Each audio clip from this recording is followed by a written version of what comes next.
ठीक है, गुणसूत्र की संरचना आपके टॉपिक है स्पेशली, तो इसको थोड़ा ध्यान से देखना। ठीक है, गुणसूत्र अपन ने लास्ट टॉपिक पढ़ा था केंद्रक। ठीक है, मैंने केंद्रक बनाया था। इसके बाद तो क्या था, केंद्रक झिल्ली, अंदर क्या था, केंद्रक द्रव्य, यहाँ थी जो केंद्रिका थी जो वायु के बुलबुले के समान थी, जो द्रव था अर्धठोस था जेली के रूप में, इसमें ऐसे धागे थे। किसके धागे थे? क्रोमेटिन। मैंने लास्ट में नोट लिखवाया आपको कि ये कोशिका विभाजन के समय कुंडलित होकर किसमें बदलते हैं? क्रोमोसोम। तो अपन क्या पढ़ रहे हैं आज? गुणसूत्र। गुणसूत्र को क्या बोलते हैं? क्रोमोसोम। ठीक है, सबसे पहले इसकी खोज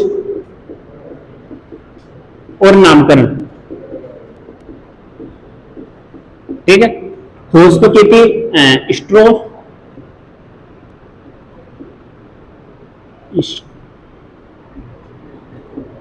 बर्गर। कौन था? स्ट्रोस बर्गर। एक स्ट्रोस वो बॉलर था ना। नामकरण कौन था इसका? तो एक नामकरण था वोल्ड डेयर। क्या नाम था ना? वोल्ड डेयर। खोज करता कौन था? स्ट्रोस बर्गर। और इसका नामकरण कौन था? वोल्ड डेयर। इन्होंने क्या की थी? गुणसूत्र के बारे में बताया था। अब मैं आपसे पूछता हूं, गुणसूत्र कितने प्रकार के होते हैं? 3? 46। Very good. हाँ, और कोई? 46 को 46 बोलते रहे। अलग अलग व्यक्तियों में,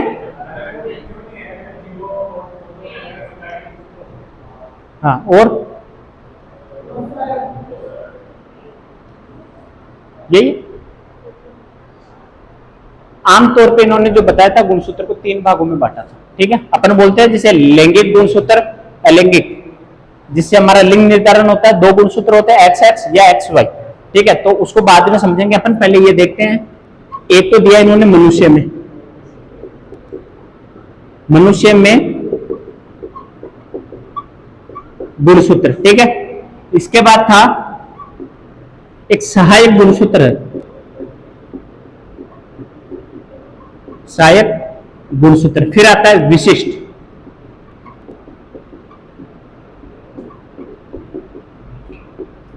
गुणसूत्र कितने लिखे मैंने? मनुष्य में, सहायक, विशिष्ट। सहायक गुणसूत्र को गुणसूत्र बी भी बोलते हैं। कौन सा? बी। इसकी खोज की थी विल्सन ने। किसने की थी? विल्सन। ठीक है, इधर देखें तो इधर 2 गुणसूत्र आते हैं। एक तो आता है लार ग्रंथि गुणसूत्र,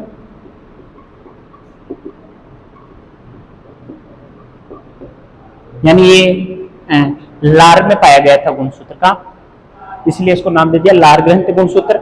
एक होता है लैंप ब्रूस, लैंप ब्रूस गुणसूत्र। ये जो लैंप होता है ना अपना, आपने देखा होगा लगभग 2012 के आसपास जब लाइटें जाती थी शादी ब्याह में, एक वो गैस का जो छोटा हंडा टाइप का, हंडो बोले शायद भी नहीं, 2-4 किलो 5 kg का वो आता ना गैस, उसके ऊपर एक मेंटल लगा है ना, जिससे अपन जला के रोशनी करते थे। तो वो क्या वैसा है। एक आपने वो भी देखा होगा जैसे लैंप, वो जिसके चारों तरफ कांच का नहीं होता था, उसको साफ करने के लिए ब्रश काम में आता था ना, तो उस ब्रश के समान इसका क्या था? आकार का, गुणसूत्र का। इसलिए इसको क्या नाम दे दिया? लैंप गुण। इसका लार ग्रंथ। ठीक है, इसकी खोज तो किसने की थी? विल्सन ने। इसकी खोज की थी बिरयानी। जानते हो कौन था? बिरयानी। मैं बोल रहा हूं बिरयानी होता है तो अपन ने रे हटा दिया। क्या हटा दिया? रे। तो जो रे हटाया उससे रे इसका आ जाएगा रोकट। इसका नाम दिया था पोलर ने। ठीक है, एक बार वापस देखो इधर वाला। सहायक गुणसूत्र को और गुणसूत्र का नाम क्या दिया अपन ने? बी। खोज करता विल्सन। विशिष्ट गुणसूत्र होते हैं वो 2 भागों में बटे गए, लार ग्रंथि गुणसूत्र और लैंप ब्रूस गुणसूत्र। जो लार ग्रंथि गुणसूत्र है ना, ये क्या होता है? बियानी। इसने तो क्या की थी खोज, और नाम किसने दिया था? पोलर ने। उसकी खोज किसने की थी? रूकट ने। ठीक है, ये जो सहायक गुणसूत्र होते हैं ना, ये क्या होते हैं? मुख्य गुणसूत्र, जो मुख्य डीएनए वाला गुणसूत्र होता है जिससे टूट के बनते हैं। अब ये जो है तो गुणसूत्र, गुणसूत्र किस काम में आता है? अपने आनुवांशिक सूचनाओं के आदान प्रदान। ये गुणसूत्र होते हुए आनुवांशिक सूचना में भाग नहीं लेता, यानी जेनेटिक्स का कार्य नहीं करता ये। ठीक है, अब ये जो है लार ग्रंथि गुणसूत्र, इसको महागुणसूत्र भी बोलते हैं, क्योंकि ये ज्यादा डीएनए ग्रहण कर लेगा जिससे इसका आकार बड़ा हो जाएगा। इसे पोलिटीन भी बोलते हैं। क्या बोलते हैं? पोलिटीन। ठीक है, ये तो अपन पढ़ेंगे बाद में, पहले आते हैं इस पे मनुष्य वाले। मनुष्य वाला गुणसूत्र होता है दो प्रकार। कितने प्रकार के? दो प्रकार के। एक तो होता है लिंग गुणसूत्र,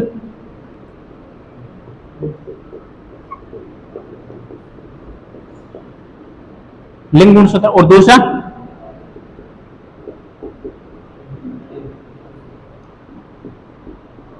अलिंग गुणसूत्र। ठीक है, इसको और बोलते हैं कायिक,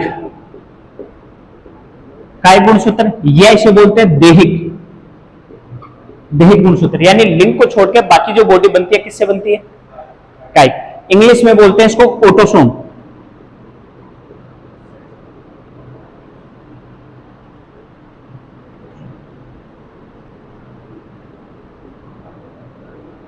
क्या बोलते हैं? ऑटोसोम। क्वेश्चन आया हुआ है, बस डायरेक्ट ये देगा कि मनुष्य में ऑटोसोम की संख्या कितनी होती है, तो कितनी करोगे? मैंने पूछा कि मनुष्य में ऑटोसोम की संख्या कितनी होती है? चॉइस एक आता है इधर,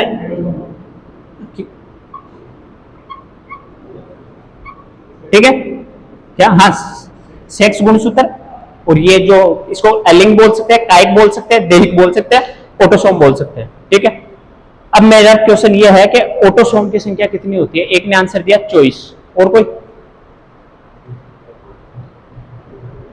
चलो लिंग गुणसूत्र कितने होते हैं ये तो बता सकते हो? किसी व्यक्ति में लिंग गुणसूत्र कितने होते हैं?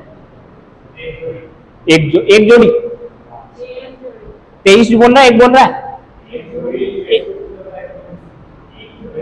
एक्स एक्स, यानी कुल कितने गुणसूत्र हो गए? दो। या तो एक्स एक्स होगा महिला होगी तो, और पुरुष होगा तो ये तो दो है, बचे कितने पीछे? कुल गुणसूत्र मनुष्य में कितने होते हैं? या 23 जोड़ी। ठीक है, तो अब बचे दो, इधर निकाल दिए मैंने, तो बचे कितने?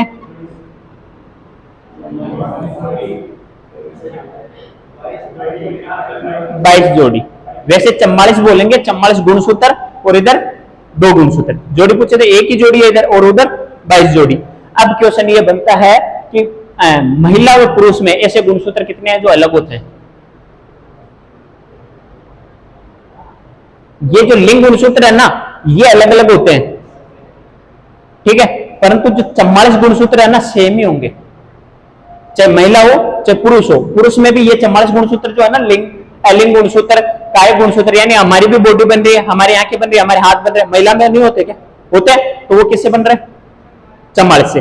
लेकिन जो हमारे डिफरेंस होता है कि महिला और पुरुष में अंतर होता है, वो निर्धारित कौन करता है? ये दो गुणसूत्र। एक्स एक्स होगा तो क्या होगा? लड़की, और एक्स वाई होगी तो लड़का। अब ये निर्धारण कौन करेगा? आरएस प्री 2016 का क्वेश्चन है, शायद आरएस का क्वेश्चन है कि संतान में लिंग निर्धारण किससे होती है? अब तो कॉमन हो गया है ये क्वेश्चन। संतान जो पैदा हो रही है या जो बच्चा होगा, उसमें लिंग निर्धारण किस पे डिपेंड होता है? पिता पे, है ना? कर दो इसको साफ एक बार, या इसको बनाओगे एक बार? बनाओ इसे ऐसे का ऐसे, है ना, ये, ताकि ये तीनों गुणसूत्र आपके साथ रह जाए। फिर मैं समझाता हूं इसको।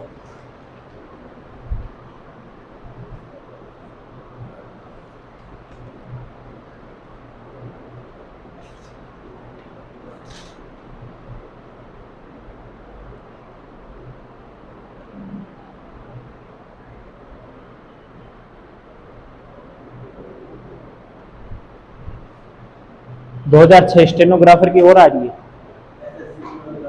हाँ, अब अपना जो दिसंबर आएगा ना, लगभग आप ये सोचोगे मैं इसकी तैयारी करूं या उसकी करूं। इतने दिन तो क्या है, हमारे पास तैयारी नहीं है, तो अपन कह रहे हैं यार मैं तैयारी किसकी करूं साले, है ना? और अब इतनी वैकेंसी आएगी कि आप खुद कंफ्यूज हो जाओगे कि मैं तैयारी किसकी करूं इनमें से। सबके लिए आएगी। किसकी? तो 12th बेस पे दो ना।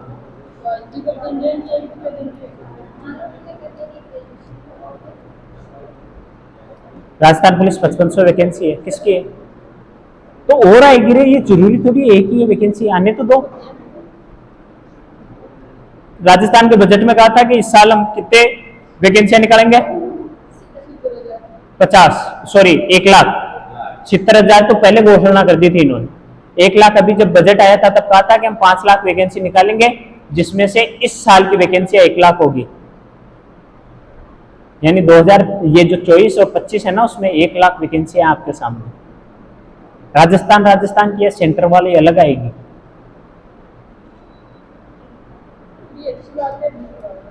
क्या अच्छी बात है? तो नौकरी लगना, यहाँ बैठे क्यों? नौकरी के लिए तो बैठे हो।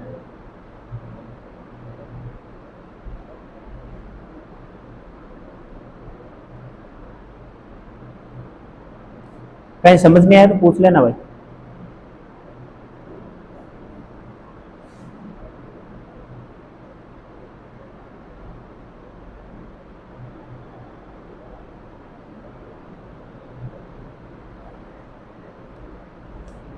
इसके जो जहां मैंने ऊपर गुणसूत्र लगाया ना, वहां वेरी वेरी कर लेना। पशु फर्नीचर वालों के भी है ये टॉपिक, गुणसूत्र की संरचना। सीटी वालों के भी है। और वो स्टेनो वाले कहाँ गई? स्टेनोग्राफर में भी है।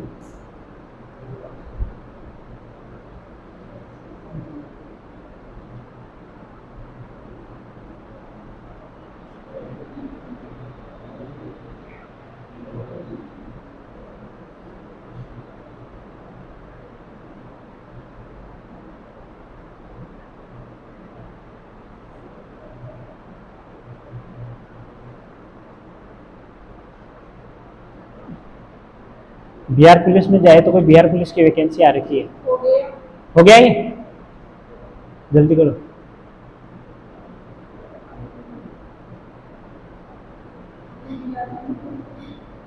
बियानी ली कि बियानी खोज करता है, कॉलर ने नाम दिया इधर रुक और रट, 2 टुकड़ों में तोड़ के याद कर लो। रुक के रट, रुकट।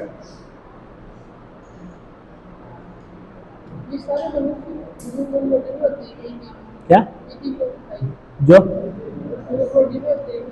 तीनों वो, ये दोनों अपने नहीं है। एक तो मनुष्य में अपन अलग ही पढ़ रहे हैं, इंपॉर्टेंट वो रहेगा अपने लिए गुणसूत्र, है ना।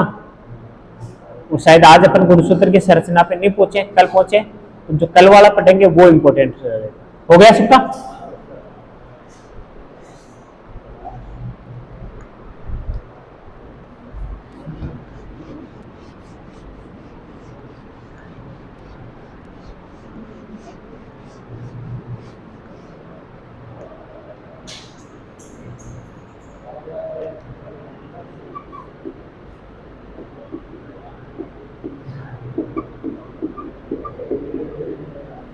मनुष्य में गुणसूत्र कितने थे रे? टोटल तो कितने थे? 46। अगर जोड़ी पूछू तो ठीक है। अगर मैं पूछूं कि कितने भागों में बांटा अपन ने, तो 2। एक तो क्या था?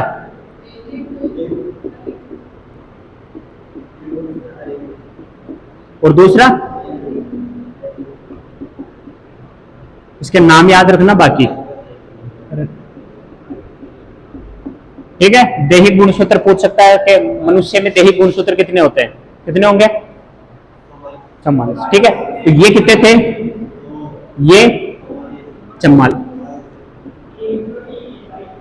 ये क्या होते हैं? नर और मादा में अलग अलग कैसे होते हैं?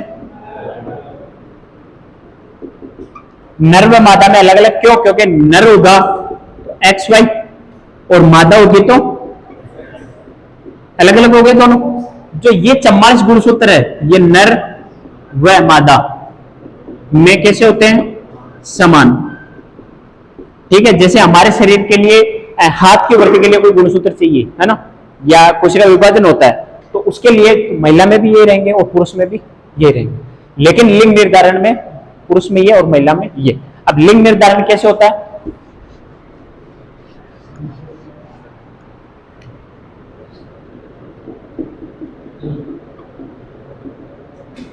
किसके द्वारा होगा लिंग निर्धारण? वैसे तो पिता द्वारा। फिर भी गांव में अधिकतर लड़कियां हो जाती है ना, औरतों के, तो उसको कोसते हैं, सुने है ना, देख लियो सासू दे रहे हो, है ना। तो मैं क्या करूं, तेरे बेटे के लक्षण है तो, है ना। लड़का होने पे लड़कियां पैदा होती है ना गांव में, लड़कियों को दोष देते हैं कि बाप फणी का कायदान कटो आई छोरे छोरे ले गए, है नहीं?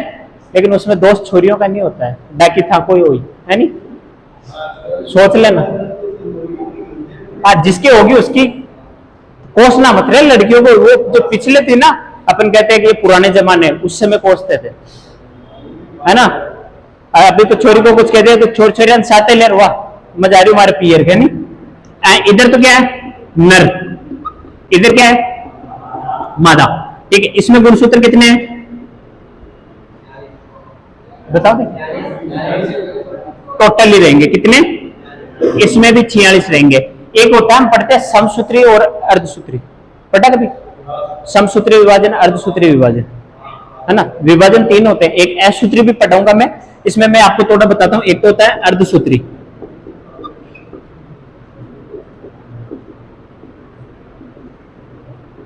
एक होता है समसूत्री।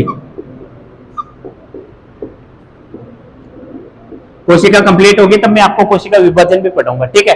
अब ये जो अर्धसूत्री है, अर्ध का मतलब क्या होता है? नाम से पता चल रहा है, यानी इसमें जितने गुणसूत्र होंगे उसके आधा हो जाएगा। तो इसका आधा करूं तो कितने?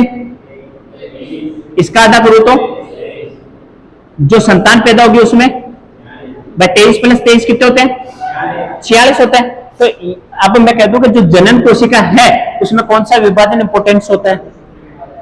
अर्धसूत्री। क्वेश्चन पूछा है कि जो जनन में काम आने वाली कोशिका या जनन कोशिका होती है उसमें कौन सा विभाजन होता है? तो अर्धसूत्री। क्या समसूत्री होगा? क्वेश्चन बनता है कि किसी प्राणी में, किसी भी जीव में या किसी भी प्राणी में अगर जो संतान है अपने पूर्वज जैसी समानताएं रखने के लिए या पूर्वज जितने गुणसूत्र रखने के लिए कौन सा विभाजन इंपोर्टेंस रहता है? अर्धसूत्री। क्यों? क्योंकि एक बार इधर देखना कि मान लो 23 गुणसूत्र तो किससे आ रहे हैं? माता से, और 23 पिता से, ठीक है? इधर से गया, ये तो क्या है अपना अर्धसूत्री, क्योंकि 46 का आधा कर दिया मैंने। अगर समसूत्री हो, सम का मतलब क्या होता है? समान, तो इधर से भी 46 इधर भी 46 कितने हो जाएंगे? 80 और 92। ये किसमें? इनकी संतान में, फिर इनकी संतान होगी, ये मान लो लड़की है, ये लड़का, फिर 92 + 92 जितने होंगे फिर उसको प्लस करो, तो आखिर में 5-7 पीढ़ी बाद कितने हो जाएंगे? अलग हो जाएंगे ना गुणसूत्र। इसलिए जनन कोशिकाओं में कौन सा गुणसूत्र इंपोर्टेंस रहता है?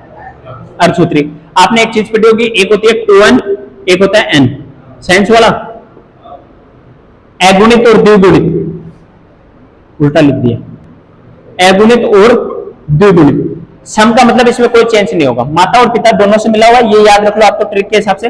और ये जो 2 मिला था उससे आधा हो गया, तो अर्धसूत्री। अब इधर मैंने कहा कि नर से कितने गुणसूत्र थे? 46 में से कितने आए? इधर 46। अब इधर एक चीज और देखना आप कि इधर से जैसे मान लो ये 46 है किसमें? नर में, ये क्या है? मादा। इसमें कितने हैं? 46। अगर मैं तोड़ना चाहूं इसको तो 22 + 2 कर सकता हूं क्या? क्यों? क्योंकि ये 44 + XY, सही है क्या? 46 को मैंने तोड़ दिया, मैंने कहा कि 44 गुणसूत्र तो क्या होते हैं? जो कायिक गुणसूत्र है, लेकिन अंतर किसका? 2 का। इधर भी मैं तोड़ना चाहूं 44 + 2 यानी 44 + XX, महिला होगी तो 44 + XX। अब मैंने कहा इसमें अर्धसूत्री विभाजन नहीं आ रहा समझ, वापस समझा दूंगा, रुक जा। ये जो 44 + XX और XY है, अब इनको जब मिलाएंगे तभी तो संतान पैदा होगी, तो इसको मिलाने के लिए हमने कहा कि अर्धसूत्री विभाजन कर दो भाई। जनन कोशिका में अर्धसूत्री, यहां मैंने 46 में किया था, ठीक है? अब लिंग निर्धारण कैसे होगा? इस 44 का कितना जाएगा रे? ठीक है, ये 2 है, 2 में से कितना? एक ही तो जा सकता है, क्योंकि 2 का आधा करेंगे तो 1 जा सकता है, या तो जाएगा X या जाएगा Y, दोनों बना दिए मैंने। ये गया तब भी 22 से X हो जाएगा, अगर Y गया तो 22 Y। इधर भी एक सेम टू सेम, इसका आधा करूं तो 22 + X, इधर 22 + X, इसको मिला दूं मैं 22 + 22 कितने? 44, और X और X कितने हो जाएंगे? 44 + XX, क्या पैदा हो जाएगी? पुत्री या लड़की। इसको 22 X और Y मिला दूं मैं, यानी 44 + XY, तो क्या? लड़का लड़की। कहीं अब एक चीज ध्यान रखना आप, इधर तो लड़की दोनों तरफ X ही दे रही है ना, ठीक है? अगर पुरुष से X जाएगा तो क्या पैदा होगी? पुरुष से Y जाएगा तो लड़का, यानी Y जाएगा तभी तो डिफरेंस आ रहा है, X जाएगा तो भी तो डिफरेंस आ रहा है। उसका तो दोनों तरफ से लड़का पैदा हो चाहे लड़की पैदा हो, वो तो X दे रही है, तो गलती किसकी हो जाएगी यहाँ? निर्धारण कौन कर रहा है? काका नहीं, लड़का। समझ आ गया? पक्का? ये वापस समझाना है आगो। अब इसको मनुष्य में लिखो, मैं लिखवा रहा हूं तो एक दो लाइन लिख लो, ठीक है। और एक चीज और, ये जो समसूत्री है ना, यानी ये जो द्विगुणित है,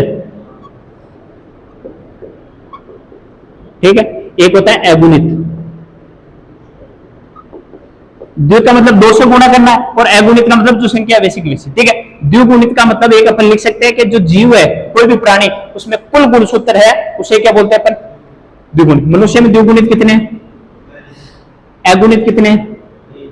23, यानी क्या इसका आधा कर दिया जनन। अब एक चीज बताता हूं आपको कि ये जो आपने अर्धसूत्री तो पढ़ लिया कि भाई इनमें क्या होता है, आधा होगा जब माता और पिता दोनों के लक्षण आएंगे, ठीक है, आधा आधा किया अपन ने। अब मैं कह रहा हूं कि इधर कहां गया समसूत्री, इसका भी तो कहीं ना कहीं रोल होता होगा। आपकी सेल्स यहां से कट गई, मान लो त्वचा कट गई, या कोई अंग में खरोच आ गई या छिल गया, जो भी है, नई सेल्स तो आएगी वहां, और नई सेल्स बनेगी किससे? पुरानी सेल्स से। कब बनेगी? तब उसमें विभाजन होता है, फिर कोशिका विभाजन, ठीक है। जैसे मान लो हम है, कभी हम छोटे थे, छोटे से आज इतने बड़े हो गए, और थोड़े और होंगे फिर बूढ़ा हो जाएंगे, है ना। बूढ़े में ये मत कहते ना कोशिका वापस बड़ी हो रही है कैसे, है ना। तो ये जो अपन पढ़ते हैं कि बच्चे से वयस्क होता है, यानी बाल्यावस्था से किशोर अवस्था, हाइट में तो फर्क होता है, उस समय जो उसके शरीर का अंग बढ़ रहा है, तो वो किसके द्वारा बढ़ेगा? समसूत्री। ये नहीं कि अपन कहते हैं कि इसमें अर्धसूत्री विभाजन करो, हाथ बच्चे का इतना था और छोटा हो जाएगा, समझ गए? यानी जैसे कट फट है, त्वचा में चीरा लग गया, तो उसका क्षतिपूर्ति के लिए कौन सा विभाजन होता है? समसूत्री विभाजन। समसूत्री से ही समसूत्री विभाजन, ठीक है।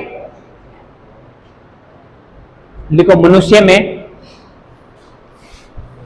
और वो जो होते हैं ना, किसी में 45 गुणसूत्र, किसी में 46, एक्स बढ़ जाता है, डबल एक्स बढ़ जाता है, सुपर फीमेल, टर्नल सिंड्रोम, वो मैं रोग में करा दूंगा, ठीक है। और वैसे मैंने आपको करवा दिया था एक बार, जब मैंने न्यूट्रोफिल्स करवाया था ना मनुष्य में। टाइम का 11 10:50, 11 10:50, फोन में देख के सही, ठीक है। इसमें 50 ही है, देखो। चलो लिखो, मनुष्य में कुल गुणसूत्र, या मनुष्य में लिखा, ऐसे नहीं उतारना, पहले एक दो लाइन लिखा रहा हूं, वो लिख लो यार। मनुष्य में कुल 46 गुणसूत्र होते हैं, मनुष्य में कुल 46 गुणसूत्र, इसी के ब्रैकेट में कर देना, अगर 23 जोड़ी, समझ जाओगे, जोड़ी पूछे तो कितनी? 23, ठीक है। 46 गुणसूत्र होते हैं, इसमें से आधे गुणसूत्र पिता के व आधे गुणसूत्र माता के, आधे गुणसूत्र पिता के व आधे गुणसूत्र माता के होते हैं।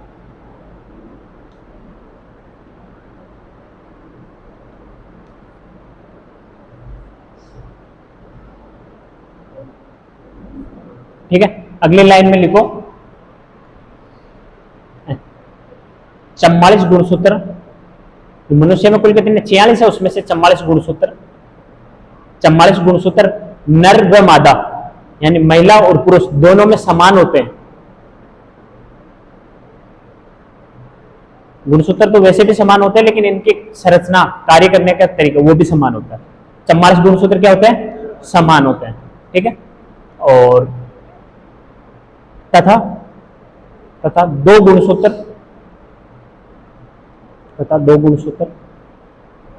नर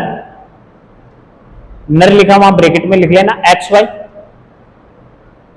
नर ब्रैकेट XY, तथा मादा XX होते हैं। 44 गुणसूत्र तो समान, जो दो गुणसूत्र थे मैंने ब्रैकेट में लिखवा दिया, पुरुष में तो XY और मादा में XX, ये अलग होते हैं, ठीक है।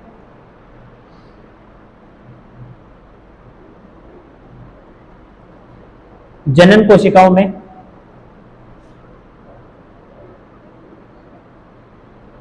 कोशिकाओं में अर्धसूत्रीय विभाजन होता है।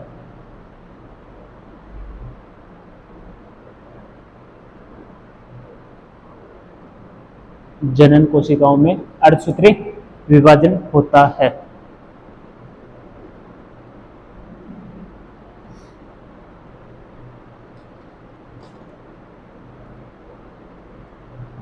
ठीक है, अब वो लिखो, कहाँ गया, पहले तो लिखना अर्धसूत्री समसूत्री तो मैं बाद में करा दूंगा आपको, पहले तो ये लिखो सब हेडिंग में अगुणित,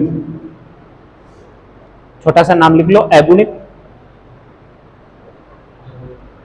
मनुष्य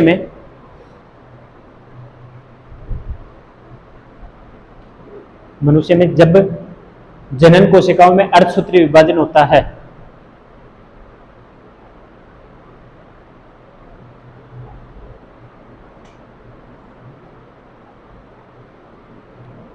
और वो 46 से 23 रह जाती है,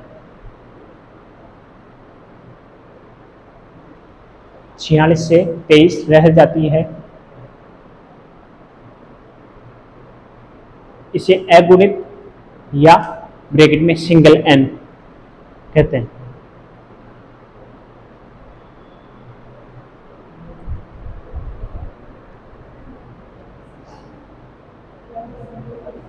इसे अगुणित ब्रैकेट एन छोटा स्मॉल एन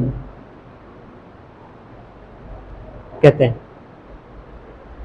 ठीक है, अब द्विगुणित में क्या हो जाएगा, इधर मैंने कहा जनन कोशिकाओं में क्या होता है आधे हो जाती है, यहां तो पूरी होंगी भाई 46, तो अपन लिख सकते हैं द्विगुणित लिख के आप बराबर करके लिख लो सभी जीवों में उपस्थित कुल गुणसूत्र, सभी जीवों में उपस्थित कुल गुणसूत्र। और उधर क्या जो जनन कोशिकाएं थी जो गुणसूत्र काम आ रहे थे वो कितने हो रहे थे, आधे।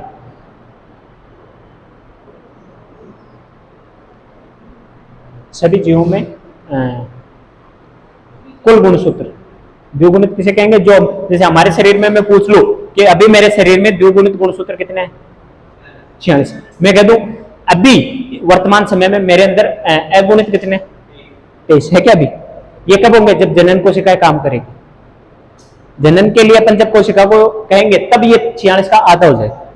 ठीक है, ये तो जो 46 है वो तो है ही है कि जैसे मान लो मेरे अभी यहाँ कट लग गया तो मैं वेट थोड़ी करूंगा यार अगुणित है इसको द्विगुणित होने दो, ये नहीं होता, जो ये है ना द्विगुणित वो द्विगुणित रहेगी, अगुणित अगुणित, ये क्या करेगी, अपन कहते हैं घाव भरना, वो किसकी वजह से, कोशिका विभाजन ही होता है। ठीक है, अब ऐसे कैसे ये उतार लो,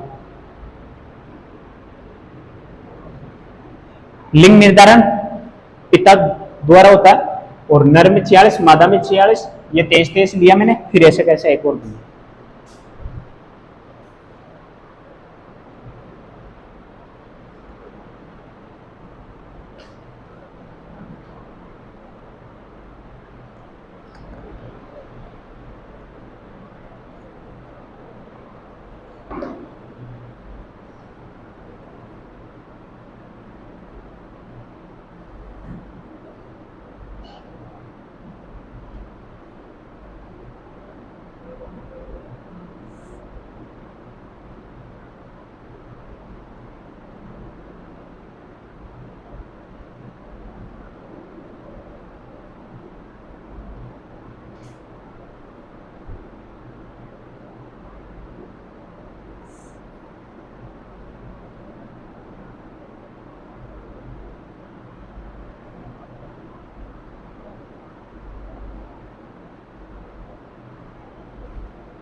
हो गया।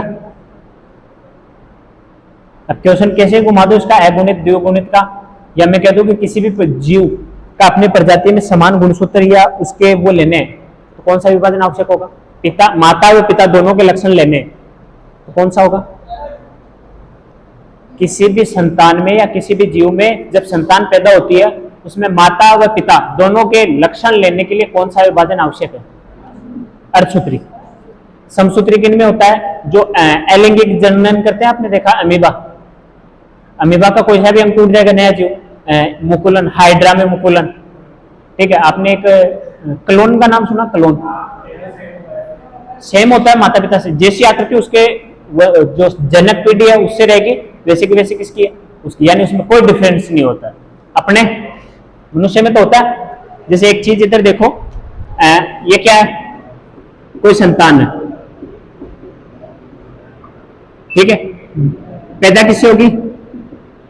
माता पिता से। इसमें जो संतान में गुणसूत्र है 50% तो किसके आएंगे? तो 50 माता के।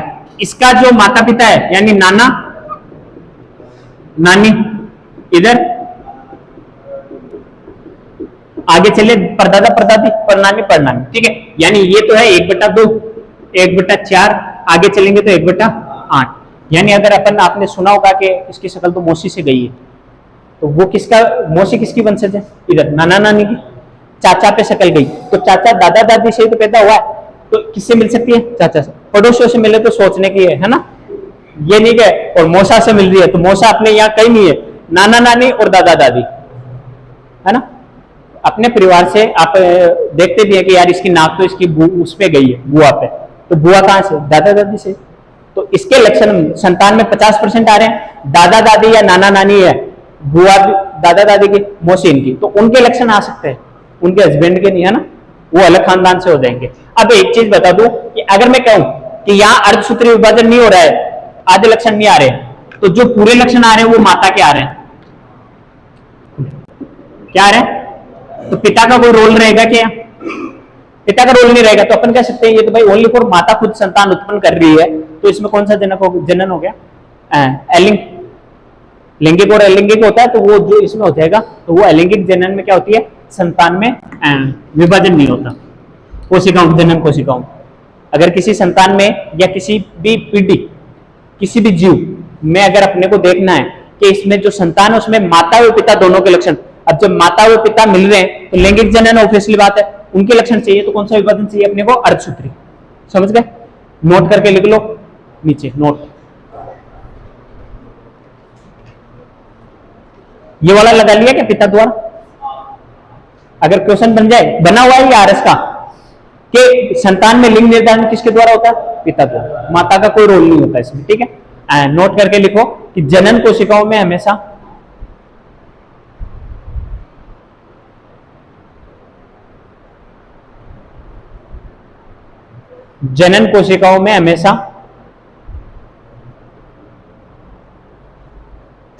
अर्धसूत्रीय विभाजन होता है।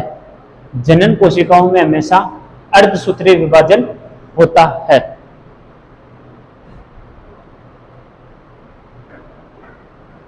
लिखिए। तथा कायिक या दैहिक, कायिक या दैहिक अभी लिखा था ना नाम यार, इसे कायिक भी बोल सकते हैं, दैहिक भी बोल सकते हैं। कायिक व दैहिक कोशिकाओं में समसूत्रीय विभाजन होता है। कायिक व दैहिक कोशिकाओं में समसूत्रीय विभाजन होगा, ठीक है। समझ गए? कायिक या दैहिक का मतलब